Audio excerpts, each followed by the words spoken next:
Bueno, a continuación tenemos a Leonardo Sánchez. Él es abogado de la Universidad Militar, es especialista en Derecho Comercial, especialista en Derecho de Empresas de la Universidad Rosario y especialista en Derecho Económico Internacional de la Universidad Externado. Bueno, él nos va a hacer una charla sobre aspectos legales de las criptomonedas en Colombia.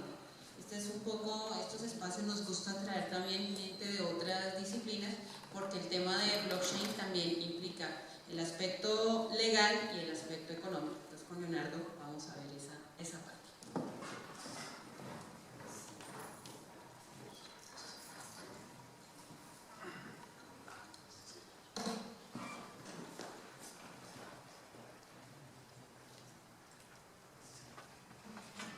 Bueno, muy buenos días para todos. En primer lugar, pues agradecerle a la universidad la apertura de estos espacios que me parecen sumamente interesantes de analizar estos temas de total actualidad, de vanguardia, y por supuesto a ustedes por el interés. Bueno, el tiempo apremia, así que arranquemos.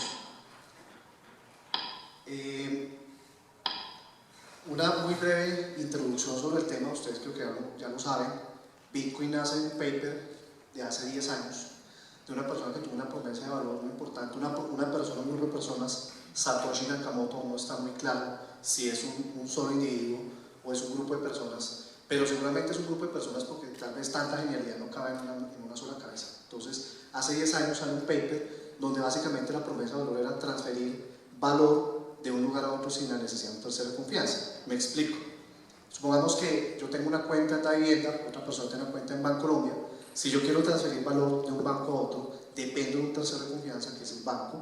El banco lo que hace cuando hace una transacción es debita de mi registro digital. Ya ni siquiera uno puede pensar en que los billetes que yo deposité en el banco se van físicamente a otro banco, sino todo es digital.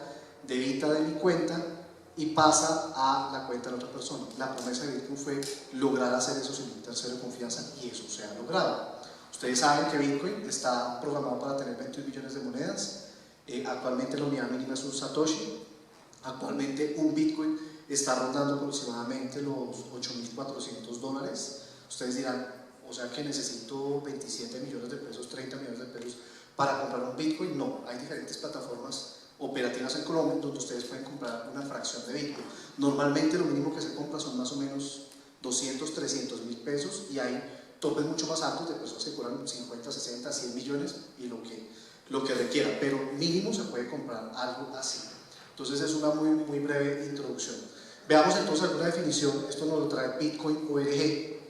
Dice lo siguiente, leo: Bitcoin es una red consensuada que permite un nuevo sistema de pago y una moneda completamente digital.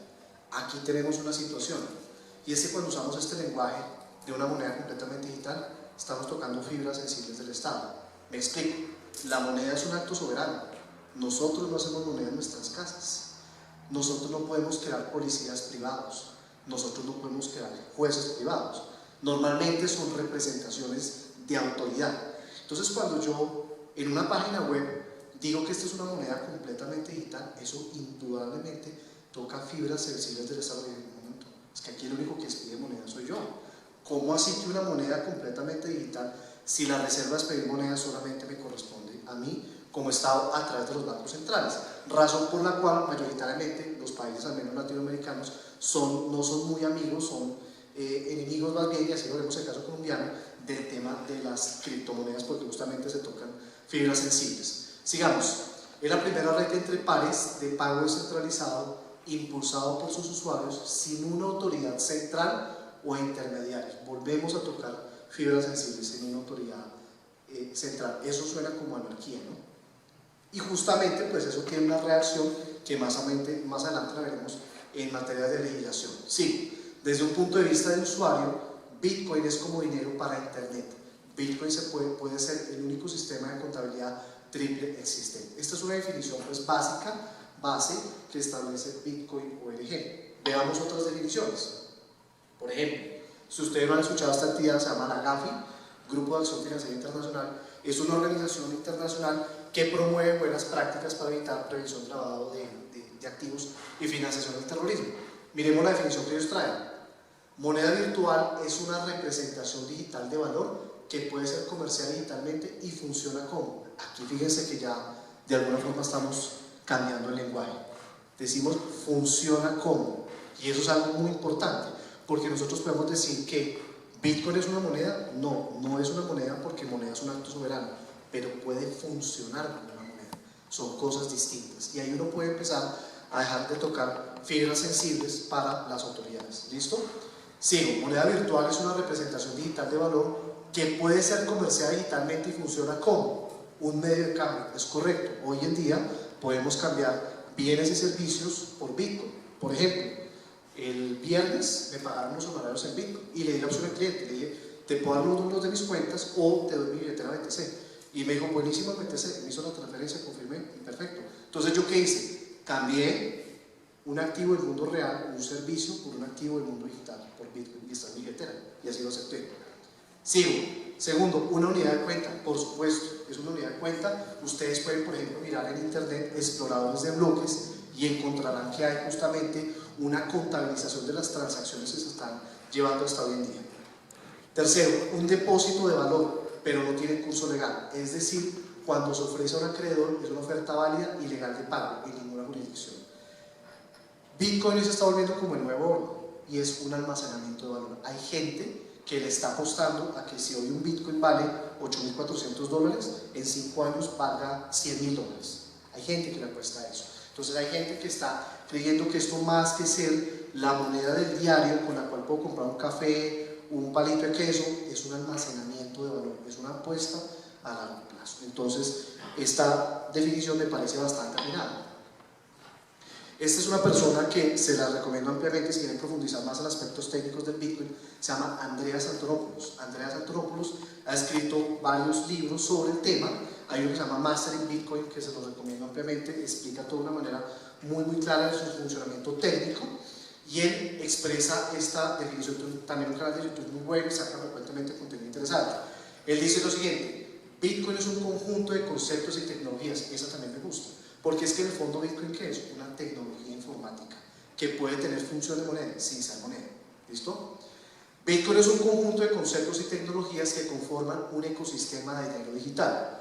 El almacenamiento y transmisión de valor entre los participantes de la red Bitcoin se consigue mediante la utilización de las unidades monetarias llamadas Bitcoins. Los usuarios de Bitcoin se comunican entre ellos usando el protocolo Bitcoin, principalmente a través de Internet, aunque también se pueden utilizar otras redes de transporte. Entonces, esta definición me parece interesante porque justamente le da mucho énfasis al tema de la tecnología sobre, como vimos inicialmente, diciendo que es una moneda totalmente virtual y sin ninguna autoridad. ¿Listo? Esta es nuestra definición, la que hemos construido nosotros dentro de nuestra asesoría a diferentes empresas y emprendimientos relacionados con esta industria. Bitcoin es un bien virtual. Usamos la palabra bien virtual, lo tropicalizamos, porque eso es lo que dicen las autoridades colombianas, entonces por eso usamos esa palabra.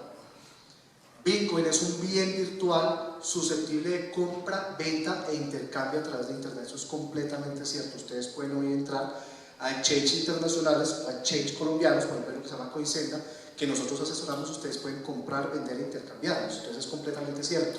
Que puede ser utilizado principalmente como medio de pago de obligaciones. Se los expliqué ahorita lo que pasó a mí la semana pasada. Almacenamiento de valor o activo intangible de inversión, mediante el uso de la seguridad criptográfica para evitar el doble gasto, y sus operaciones son realizadas en un sistema de contabilidad distribuida en Internet denominado cadena de bloques.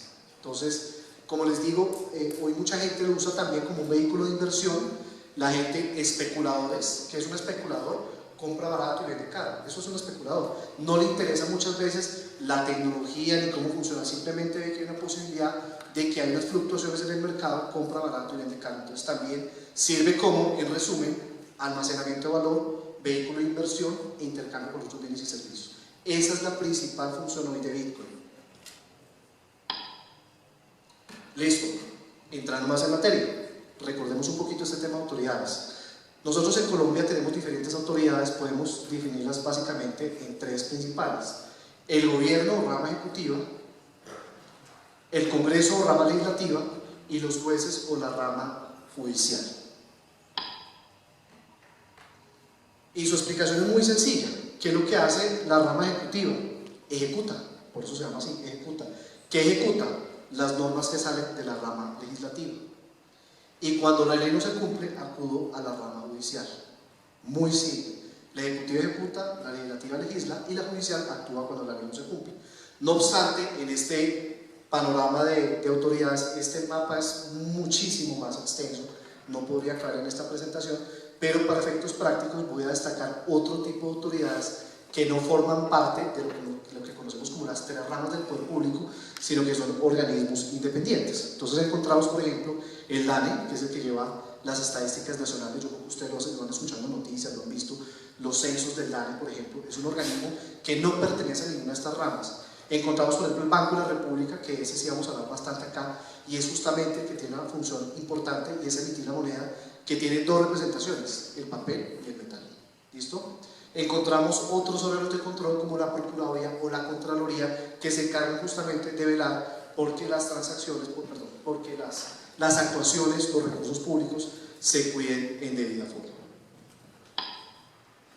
Entonces, teniendo claro eso, encontramos que en Colombia diferentes autoridades se han pronunciado sobre el tema Bitcoin. Ya lo vamos a ver más en detalle. Por ejemplo, a nivel del Ejecutivo, la DIAN se pronunció, y ahorita lo vamos a ver. También la Superintendencia Financiera se ha pronunciado sobre el tema Bitcoin. De la rama legislativa, en este momento no hay una ley de la República, expedida por el Congreso de la República, que regule o prohíba Bitcoin. Y hoy podríamos en este momento concluir eso preliminarmente. Bitcoin no está regulado ni está prohibido. Encontramos también en materia judicial, en la rama judicial, una alta corporación, que es la Corte Constitucional, se pronunció al respecto, y como organismos independientes, el Banco de la República también ha emitido pronunciamientos al respecto. Esto para que tengamos claro qué entidades y de qué sectores o qué ámbitos o qué ramas se han pronunciado sobre este tema. Listo. Veamos esto un segundo. ¿Dónde ubicamos Bitcoin? Entonces, esto es lo que históricamente hemos conocido como la clasificación de los bienes. Principalmente los bienes en Colombia se clasifican en dos categorías, históricamente en dos categorías muy relevantes: los bienes corporales y los bienes incorporales. Los bienes corporales principalmente, pues como su nombre lo dice, son los que tienen existencia en el mundo real, y principalmente los catalogamos en dos: los bienes muebles y los bienes inmuebles. Los bienes muebles son los que se pueden mover: un vehículo, una vaca, un libro, el dinero. Los inmuebles son aquellos que están adheridos al suelo: un edificio, una casa, un apartamento, una bodega. Encontramos también los bienes incorporales, justamente son aquellos que no tienen existencia en el mundo físico, pero tienen un valor intrínseco y son susceptibles de protección legal. Y encontramos una clasificación importante. Dentro de los incorporales encontramos lo que se llama la propiedad intelectual y la propiedad industrial. Y esto aquí empatamos con el tema de los ingenieros, con el tema de las invenciones. ¿Cómo protejo yo mis derechos patrimoniales en una invención o en un software? ¿Correcto? Entonces aquí, en este primer punto, encontramos propiedad intelectual. Se protegen normalmente dos tipos de propiedades: las obras literarias y los programas de computador software. Eso se protege vía derechos de autor, que es una forma de propiedad inmaterial. ¿Correcto? Y encontramos, por otra parte, ya con un énfasis empresarial, la propiedad industrial. La propiedad industrial tiene bastantes manifestaciones, pero las que más podemos conocer o asimilar son, por ejemplo, las marcas y las patentes. Las marcas y las patentes son protegidas a través de un registro en la Superintendencia de Industria y Comercio.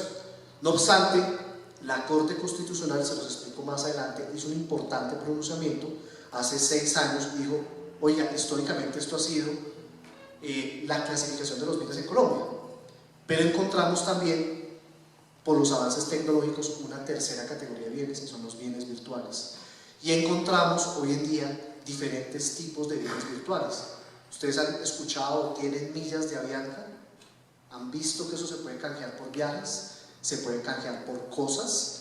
Ustedes han visto, por ejemplo, los puntos de los almacenes de cadena, o alguien tiene la aplicación de Leal.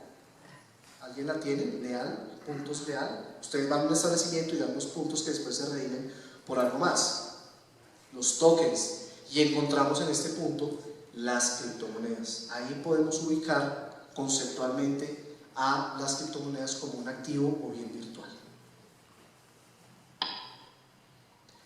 Y lo cierto es que hoy en día efectivamente podemos constatar que en Colombia hay un comercio activo de bienes virtuales y activos intangibles. Algunas compañías, por ejemplo, Avianca, le pone valor a las millas. Una milla vale, creo que $2, $1, le pone valor. La diferencia es que Avianca hace así y aparece 1 millón de millas y las vende. La pregunta es cuál fue el proceso para crearlas, cuánto le costó crearlas. Entonces, fíjense que hay también otros actores aquí, fijo algunos exchange, Coinbase, OLX, ustedes si han publicado alguna vez un OLX para vender cualquier cosa, ahora OLX tiene como, se llama así, dinero virtual OLX, y uno puede comprar dinero virtual en OLX, que no será más que otra cosa, pues seguramente no es un activo que se pueda comercializar libremente, pero lo cierto es que ya lo presentan así en su página web como un dinero virtual OLX. Jumbo, por ejemplo, ustedes que han ido a los almacenes de cadena seguramente, a las grandes superficies, han visto que ustedes por compra empiezan a acumular puntos y en un cierto número de puntos el cajero les va a decir, ¿quiere pagar en efectivo o le redimos sus puntos? Y muchas veces las personas dicen, sí, quiero que me rediman. La pregunta es entonces, si el peso colombiano es el único medio que tiene poder liberatorio de bienes y servicios, entonces ¿por qué los grandes jugadores del mercado, las grandes superficies permiten que una persona retire bienes del mundo real a cambio de un bien virtual como un punto? Entonces eso es un aspecto que nos lleva a considerar y reevaluar si realmente el peso colombiano es el único medio de poder liberatorio en Colombia. Lo cierto es que en la práctica no es así. Listo. Entonces, ya sabiendo ustedes conceptualmente dónde se ubica el Banco de la República, vamos a indicar brevemente cuál ha sido la posición del Banco de la República, que es una autoridad, por supuesto, de la mayor importancia, sobre el tema Bitcoin. Y podemos destacar que más o menos desde el año 2014 el Banco de la República comenzó a expedir una serie de regulación, pseudo-regulación u opiniones al respecto de Bitcoin en Colombia, y sobre eso hay mucha incertidumbre entre la gente que quiere o participa en el mercado o quiere ingresar, porque hay cierto temor, hay cierta prevención de sentir que algo se está haciendo mal por algo que se ha visto en prensa, por algo que viene de esta entidad. Veamos brevemente de qué se trata. Entonces, estos son extractos que he tomado de esa regulación del Banco de la República, pseudo-regulación. Banco de la República, por la naturaleza de los Bitcoin o monedas virtuales, al no hacer parte de un sistema centralizado, controlado, vigilado, ni estar reconocidas como una moneda de intercambio, no cuentan con un valor intrínseco. Esto es relativo, porque es que el valor intrínseco se lo da justamente la confianza de las personas y la ley de la oferta y la demanda. La pregunta es, ustedes saben que el peso colombiano es de las monedas más devaluadas del mundo, junto con el peso argentino, junto con la lira turca. La pregunta es, ¿acaso el peso colombiano está respaldado en algo? Existía el patrón oro, donde uno podía llevar un billete al Banco de la República y pedir su equivalente en oro. Viene la Segunda Guerra Mundial, Alemania tiene que reparar los daños de la guerra, no hay suficiente oro para respaldar la moneda. ¿Qué hace Alemania? Imprimir. Es imposible sostener un patrón oro, por eso se llaman monedas fiduciarias o monedas que derivan de la fe, de la confianza. Entonces este argumento del Banco de la República pues no tiene mucho sustento, porque justamente todas las monedas modernas en el mundo se basan en la confianza y no en activos, o no se encuentran respaldados en ningún tipo de activo. Otra posición del Banco de la República: este tipo de moneda virtual no cuenta con el respaldo de los bancos centrales de otros países y por lo tanto no tiene poder liberatorio limitado para la extinción de obligaciones. Ustedes han visto los bonos Sodexo o los bonos BigPass. En muchas empresas hay personas que les pagan así, le dicen, le voy a dar $1 millón en efectivo por la prestación de sus servicios y adicionalmente le voy a dar una tarjeta Sodexo, BigPass o un talonario, y eso lo hace para que ese empleado no salga tan costoso, para reducir carga prestacional. ¿Qué pasa? La persona lleva un talonario físicamente impreso, papel, llega al supermercado y puede sacar mercado. La pregunta es, ¿pagó con moneda fiduciaria colombiana? No, porque hay una tolerancia de ambas partes, hay una aceptación de que eso es un medio de pago válido. Entonces eso hoy en día está siendo un poco revaluado claramente, porque lo cierto es que las personas, el comercio, están aceptando otros medios para liberar bienes y servicios o a cambio de bienes y servicios. Entonces esto del poder liberatorio tampoco está cierto. Si van a prohibir Bitcoin, entonces toca prohibir las millas, toca prohibir Sodexo, toca prohibir Bitpass, porque todos están en la misma situación y la única forma en la cual yo puedo pagar a un profesional por sus servicios o poder hacer mercado es con moneda fiduciaria colombiana. ¿Listo? Otra posición del Banco de la República: las monedas virtuales, entre ellas el Bitcoin, no han sido reconocidas como moneda en el país por el Banco de la República y por lo tanto no son un activo que tenga equivalencia a la moneda de curso legal en Colombia. Y en eso tiene razón. Por eso hemos dicho, Bitcoin no es moneda, es una tecnología informática que puede tener función de moneda, porque claro está, el acto de emitir moneda es suyo, es un acto soberano, es un acto de autoridad. Entonces, no se lo olvide, es una tecnología informática que puede servir como moneda, pero no lo vamos a sustituir. La moneda solamente las pide usted como Banco Central. Voy a acelerar un poquito porque me apremia un poco el tiempo. Voy a pasar a la posición que tiene otra autoridad importante, que es la Superintendencia Financiera de Colombia. ¿Qué hizo la Superfinanciera? Básicamente tomó lo que había indicado el Banco de la República y emitió una serie de pronunciamientos con los cuales tanto los bancos como los operadores de esta clase de activos tienen mucho temor que les cierren las cuentas, que les bloqueen las cuentas, que les bloqueen los recursos, pero es un temor, creo yo, infundado. Dice la Superfinanciera: tampoco se encuentran sujetas al control, vigilancia e inspección de esta superintendencia. Por lo anterior, tales plataformas pueden no contar con estándares o procesos seguros y de mitigación de riesgos, por lo que con regularidad presentan fallas que llevan a que los usuarios de las mismas incurran en pérdidas. Por ejemplo, un ejemplo de lo anterior se evidencia con MTGOX, una de las plataformas transaccionales conocidas de moneda virtual, que cerró recientemente generando grandes pérdidas a los usuarios.